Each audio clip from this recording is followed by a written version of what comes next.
வணக்கம் நண்பர்களே, இது தமிழ் நண்பன் சர்க்கட் சேனல். இப்போ நான் பார்க்க போகிறது ரேஷன் ஜாப் சம்மந்தமான தகவல் தான். என்ன அப்படின்னு பார்த்தீங்கன்னா, இந்த ரேஷன் கடைக்கு நம்ம மெட்டீரியல்ஸ் அப்படின்றது ப்ரொவைட் பண்ணுறோம்.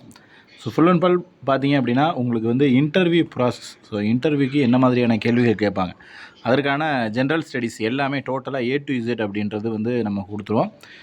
ஸோ டோட்டலாக இதை மட்டும், இந்த ஜென்ரல் ஸ்டடீஸ் மட்டும் நம்ம கொடுக்கக்கூடிய ஜிகே இதை மட்டும் படித்தாலே போதும். கிட்டத்தட்ட ஒரு 16 PDF அப்படின்றது வந்து நம்ம ஜென்ரல் ஸ்டடீஸ்க்கு மட்டும் கொடுக்குறோம். அது இல்லாமல் ரேஷன் ஜாப் சம்மந்தமான தகவல் அப்படின்றது வந்து இருக்குது. ஸோ நமக்கு வந்து ரேஷன் கடை அப்படின்றது எங்கேருந்து தொடங்குது அப்படின்னா, பொது விநியோக திட்டம். அதன் மூலியமாக தான் உணவுப் பொருட்கள் ரேஷன் கடை மூலிமா வழங்குறாங்க. ஸோ அது சம்மந்தமான முழுமையான A to Z வந்து தகவல்கள் அப்படின்றது இருக்குது. ஸோ இதை மட்டும் படிச்சிங்க அப்படின்னா போதும். நியாய விலை கடைகளோட தினசரி பணிகள் என்னென்ன, அவங்க அங்கே என்னெல்லாம் வேலைகள் பண்ணுறாங்க அப்படின்றது, நுகர்வோர்னால் யார், குடும்ப அட்டைகளோட வகைகள், அதாவது கண்டிப்பாக கம்பல்சரி இன்டர்வியூவில் இந்த ஒரு கேள்வி அப்படின்றது இல்லாமல் இருக்கவே இருக்காது. எல்லா இதுலேயுமே வந்து கேட்டுருவாங்க, எத்தனை வகையான குடும்ப அட்டை இருக்குது, உங்களுடைய ரேஷன் கார்டு. அதாவது இப்போ நீங்கள் இப்போ ஒரு கேண்டிடேட் போய் அட்டன் பண்ணுறீங்க அப்படின்னா, உங்களுடைய ரேஷன் கார்டு எந்த வகை அட்டையை சேர்ந்தது, இந்த மாதிரியான கேள்விகள் கம்பல்சரி இடம்பெறும். ஏன்னா வந்து குடும்ப அட்டையில் எத்தனை வகை இருக்குது, அது என்ன அப்படிங்கிறது கண்டிப்பாக தெரிஞ்சிருந்துருக்கணும்.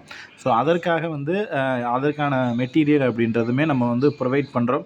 ஸோ அதில் வந்து எத்தனை வகை இருக்குது, ஒருத்தருக்கும் அதாவது எத்தனை நபர்கள் இருந்தால் அது என்ன வகை அட்டையில் வந்து வரும் அப்படின்ற மாதிரியான விஷயங்கள் எல்லாமே வந்து A to Z நம்ம வந்து கொடுத்துருக்கோம்.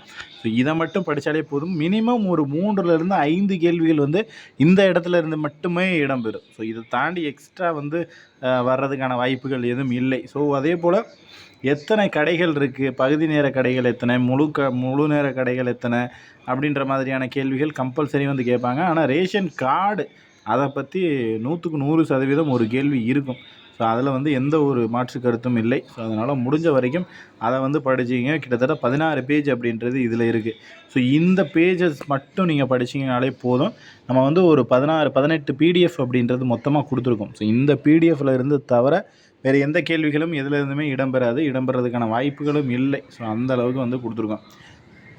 என்னென்ன கொடுக்குறாங்க, அதில் என்ன ரேட்டு, ஒன்றுக்கும் எவ்வளோ வந்து அனுமதிக்கிற அளவு, சர்க்கரை, கோதுமை, மண்ணெண்ணெய் அப்படின்ற மாதிரி ஒரு தனித்தனியாக என்னென்ன பொருள்கள் கொடுக்குறாங்களோ அது எல்லாத்துக்குமே என்னென்ன திட்டத்தின் மூலயமா கொடுக்குறாங்க, என்ன பொருள்கள் கொடுக்குறாங்க, உங்களோட அட்டை வந்து ரேஷன் அட்டை வந்து எந்த வகையை சேர்ந்தது, அந்த மாதிரி எல்லா விஷயங்களுமே வந்து டோட்டலாக A to Z நம்ம கொடுத்துருக்கோம். ஸோ இது மெட்டீரியல் வாங்குகிற நபர்களுக்கு வந்து கம்பல்சரி வந்து அந்த PDF அப்படின்றது கொடுத்துருவோம்.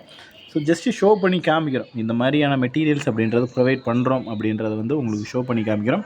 உங்களுக்கு தேவை இருந்துச்சு அப்படின்னா கீழே தெரிகிற காண்டாக்ட் நம்பருக்கு கால் பண்ணிவிட்டு நீங்கள் வந்து அமௌண்ட் பே பண்ணிவிட்டு மெட்டீரியல்ஸ் அப்படின்றத பை பண்ணிக்கலாம். இதுக்கு வந்து 300 ருபீஸ் அப்படின்றது பே பண்ணணும். இங்கே டிஸ்பிளேயில் தெரியுதுல, இந்த காண்டாக்ட் நம்பர் தான் வந்துட்டு ஜிபே நம்பர். இந்த நம்பருக்கு 300 ருபீஸ் அமௌண்ட் பே பண்ணிவிட்டு நீங்கள் வந்து ஸ்க்ரீன்ஷாட் அனுப்புனீங்க அப்படின்னா உங்களை வந்து வாட்ஸ்அப் குரூப்பில் ஆட் பண்ணிடுவோம். ப்ளஸ் வந்து மெட்டீரியல்ஸ் அப்படின்றது PDF ஃபார்மேட்டில் கொடுத்துருவோம். வேறு எதுவும் சந்தேகம் இருந்துச்சுன்னா கீழே கமெண்ட் பண்ணுங்கள். நெக்ஸ்ட் அடுத்த வீடியோவில் பார்க்கலாம். தேங்க்யூ.